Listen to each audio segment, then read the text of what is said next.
तो Cape Town में हमें मिली है एक छोटा पैकेट बड़ा धमाका। मतलब मैं इनको बचपन से जानता हूँ, जब छोटी सी फुलवा बनकर महकती थी, लेकिन अब जन्नत, पूरी जन्नत में, कायनात में पूरी चमक रही हैं। और इस वक्त यहाँ केप टाउन में जन्नत ज़ुबैर मेरे साथ हैं। इनके ढेर सारे फैंस हैं पूरी दुनिया में, पर मैं जैसे इनको बोलता हूँ बचपन से जानता हूँ। And I am feel so proud कि आज जन्नत यहाँ पर केप टाउन में भी हमारे देश के झंडे गाड़ रही हैं। She is doing a very good job in खतरों के खिलाड़ी। तो जन्नत, मैं जिससे भी बात कर रहा हूँ सबके एक ही ज़बान पे एक ही शब्द है कि जन्नत जो गेम खेल रही है खतरों के खिलाड़ी में, दैट्स लाइक अनदर लेवल। तो ये प्रेशर बढ़ जाता है कि इतना अच्छा, मतलब आप गेम खेल रहे हैं and you doing so well. So first of all, thank you for an amazing introduction. Secondly, I'm glad कि सबको ऐसा लग रहा है कि मैं बहुत अच्छा कर रही हूँ. Thank you guys. I love you guys.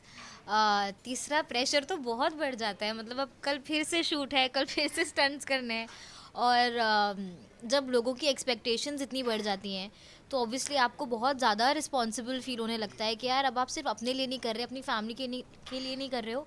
इतने सारे लोग हैं जो आप पर काउंट कर रहे हैं और आपको उस नज़र से देख रहे हैं और आपके लिए ऑब्वियसली इतनी अच्छी अच्छी बातें कर रहे हैं, मीडिया में बोल रहे हैं. तो कहीं ना कहीं आपको लगता है यार फिर तो खड़े उतरना ही पड़ेगा ना, जब सबको इतना कॉन्फिडेंस है आपके ऊपर. तो प्रेशर तो बिल्कुल आता है, बट जैसे हमेशा से अपना 100% देते हैं, आगे भी देंगे.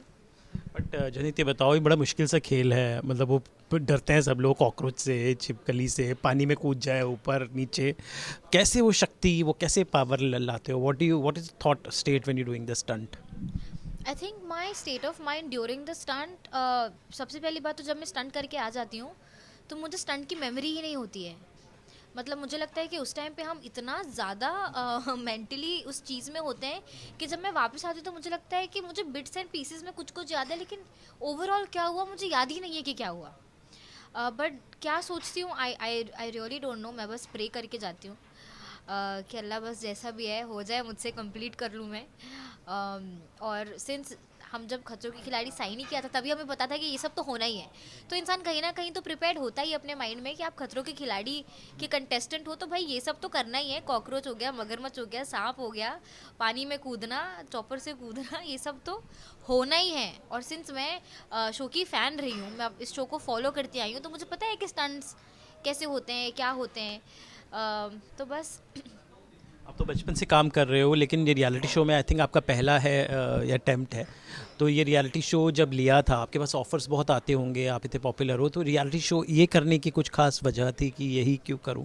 You could have done any any reality show, that is so many जो होते हैं। बट आपको नहीं लगता कि अब जैसे मैं यहाँ की यंगेस्ट कंटेस्टेंट हूँ और अभी भी लोगों को लग रहा है कि मैं उन्हें सरप्राइज करती जा रही हूँ, so it's so good for me कि यहाँ पर आने के बाद मैंने अपने खुद के फियर्स को डिस्कवर किया है. डिस्कवर करते करते उन्हें कॉन्कर भी किया है, उनको ओवरकम भी किया है.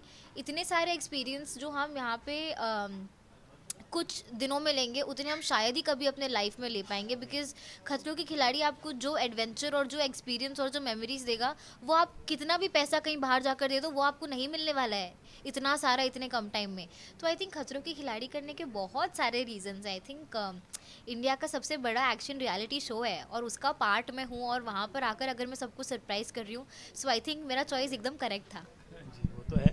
ये बताएं कि यहाँ पर कितने, बहुत सारे लोग हैं, बहुत सारे आपके सीनियर्स हैं, तो सबके साथ कैसे बॉन्डिंग है, कैसा माहौल होता है सबके साथ? और कौन लगता है, कौन आपको कड़ा मुकाबला है, आपको कौन स्ट्रॉन्गेस्ट लगता है? आपने जितने इंटरव्यूज़ लिए अब तक तो आपको पता चल ही गया होगा कि हमारे कंटेस्टेंट्स कितने स्ट्रॉन्ग हैं. किसी ने अबॉर्ट नहीं किया है, कोई गिव अप नहीं करता है, विच इज़ वेरी रेयर. हमने हर सीज़न में देखा है कि अबॉर्ट तो लोग कर ही देते हैं. पानी वाला टास्क होता है, कितने टास्क होते हैं, एक हद तक ही लोग ट्राई करते हैं और उसके बाद ये साइन ही दिखता है. बट हमारे सीज़न में अब तक के किसी एक ने भी अबॉर्ट नहीं किया है. मुकाबला बहुत कड़ा है। तो मुकाबला मैं ऐसा बोल ही नहीं सकती कि ये एक है जो मुझे कड़ा मुकाबला देगा. हर कोई बहुत कंपेटिटिव है, बहुत कोई. मतलब आप, ऐसा भी तो होता है कि हम गैस कर लेते हैं अच्छा नेक्स्ट ये निकलेगा, आप यहाँ पर गैस भी नहीं कर सकते कि नेक्स्ट निकलेगा कौन. तो चलिए, उम्मीद करते हैं कि जन्नत इस बार जो इनके ढेरों फैंस हैं उनको निराश नहीं करेंगी। वैसे फैंस की बात चली तो कैसे कैसे कमेंट्स मिल रहे हैं, बहुत सारी रील्स बन रही हैं, और क्या क्या कमेंट नीचे आ रहे हैं लोगों के? फैंस तो बहुत खुश हैं, उनको तो बड़ा मज़ा आ रहा है बिकॉज ऑब्वियसली हम उन्हें स्टंट का ग्लिम्स नहीं दे सकते तो एटलीस्ट उतना रील बनाकर बीटीएस का ग्लिम्स उनको देख सकते हैं. अब 2 जुलाई से आ रहा है हमारा शो और गाइस देखिएगा, 9 बजे आएगा रात को कलर्स पर.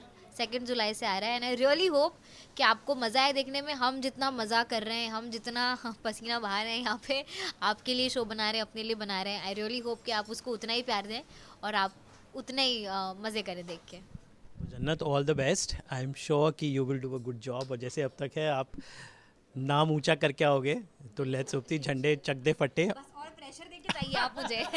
ऐसे कम ना मुझ पे, अब आप भी दे दीजिए. झंडे गाड़ के आओगी, नाम ऊंचा करके आओगी. कोशिश पूरी करूंगी. हम आशीर्वाद दे सकते हैं आपको. हाँ जी बिल्कुल, उसकी बहुत ज़रूरत है मुझे. चलिए, all the best and may you rock. Thank you. Thank you so much.